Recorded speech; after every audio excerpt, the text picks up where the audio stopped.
মনে করেন যে ভাই আমার এনি আসার আগে এর আগে কি কত জায়গায় গেছেন? আমার এলাকার ভিতরে 2-4 জন আছে, বুঝছেন? ওদের সাথে আলাপ করছি, কিন্তু খবর না করছে যে কারোর কাজ করেন না। আর এই বিষয়টা শুধু একমাত্র খোকনার আমি যে শেয়ার হয়েছে, আর কারোর লগে এই ব্যাপার শেয়ার করি না।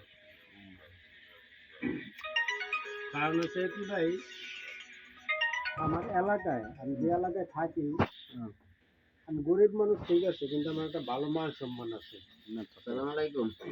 আর এই ব্যাপারটা জানাতে নিলে মানে আমার জন্য খুব খারাপ হইব আর কি।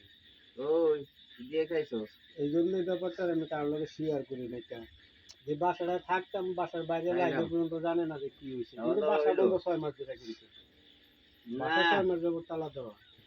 আজকে বাসায় গেছি, বাইরে দিকে কি ব্যাপার, আপনি যে বাইরে আহেন না, ওর খবর নাই, আইব না, রাত করে গেছে। এলাকার ভিতরে মনে করেন মোটামুটি একটু ইজ্জত পাই আর কি, 2-4 জন সালাম পাই, গরিব হইতে পারি, দিন আনি দিন খাই, কিন্তু কারো কাছে হাত পাতি না। আর কারোর লগে মনে করেন কোনো রকম ইয়া নেই, জর্গা বিবাদ মুখ কালা কালি এটা নাই। এই কারণে কারোর লগে শেয়ারও করতে পারি না, কিছু কইতেও পারি না। আর যাগুলো কথা কইছে ওরা মোটামুটি পরিচিত।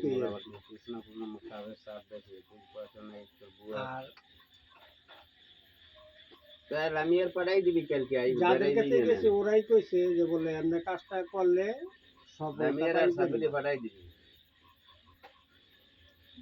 কারণ ওই 500-1000 টাকা বাঁধতে বাঁধতে অনেক টাকা ভাঙা লাগবে, লাভ হইব। তবে এই যে 3 দিন এই আপনার সাথে কথা বলার পরে, ওই যে আমি 3 দিন 4 দিন পরে যে কটা কথা কইলাম যে এই মেয়ে এই ক্যাটাগরিতে আছে, এই কথার সাথে আর আপনার মনের সাথে কি মিল হয়েছে? আমি এখন এটা নিয়ে মিলাইও না, চিন্তা করি না। কারণ হচ্ছে বিপদ যখন কান্দে থাকে তখন অনেক কিছুই করে, কারণ ও এখন বিপদে আছে। ছেলের সাথে দেয়া থাকুক, যেভাবে দেয়া থাকুক, এখন বিপদে আছে। আর ওই বিপদটা এখন বাধ্যতামূলক। ও যদি একটা খারাপ কাজ করে, এটা বাধ্যতামূলক। কারণ আমি ওরা যতটুকু ভালোবাসি এতটুকু ভালো আপনি বাসবেন না। না মানে আমি তা বলিনি, ওই মেয়ের তো মনে করেন যে আপনি কোনো খোঁজ পাচ্ছেন না, কিন্তু এই যে 5 দিন পরে না 7 দিন পরে যে কথাগুলো কইলাম, হ্যাঁ মোটামুটি মিলে যে মেয়ে এই এই জায়গায় আছে বা এই ক্যাটাগরিতে মেয়ে আছে, তা এগুলো কি মেলে আপনার কথার সাথে? না, এটা মিলে।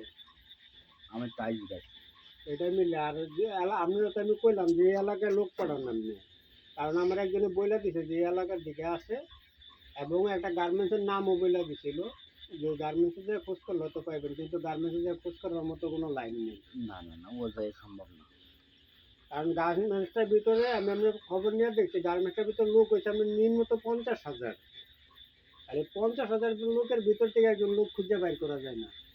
আর আমি যেহেতু অফিসের ভিতরে যেতে পারুম না, কারণ আমার থাকতে হবে গেটে খারাইয়া, গেটে খারাপ খুঁজে পাওয়া যাবো না। যাক, কেমন দোয়া করি যে আপনার কাজে সফল হোক। কিন্তু আপনি আবার যে ঠিকানা কইছেন যে ঢাকাতে আছে, গার্মেন্টসে আছে, এটা সঠিক। কারণ কাজ করে গার্মেন্টসে, ছেলেও কাজ করে গার্মেন্টসে, যাইব কি হয়তো সাভার এলাকায়, না হয়তো আবার গাজীপুর এলাকায় থাকবো না, কিছু এলাকা ভাগ করা আছে। এই যে আপনার অপারেশন করার পরে এই যে বাথরুমের সাথে একাল রক্ত পড়ছিল, আরে আমার কাছে ফোন দিতে, তারপরে আমি জাগিয়ে দেওয়ার পরে কাল্লার জমাতে রক্ত বন্ধ হয়, মানে ওই যে বাথরুমের সাথে অপারেশন করলে যে রক্তগুলো পড়তো, আল্লাহ রহমতে আমি জাগিয়ে দেওয়ার পরে সেন্টে রক্ত বন্ধ হয়ে গেছে না? হ্যাঁ হ্যাঁ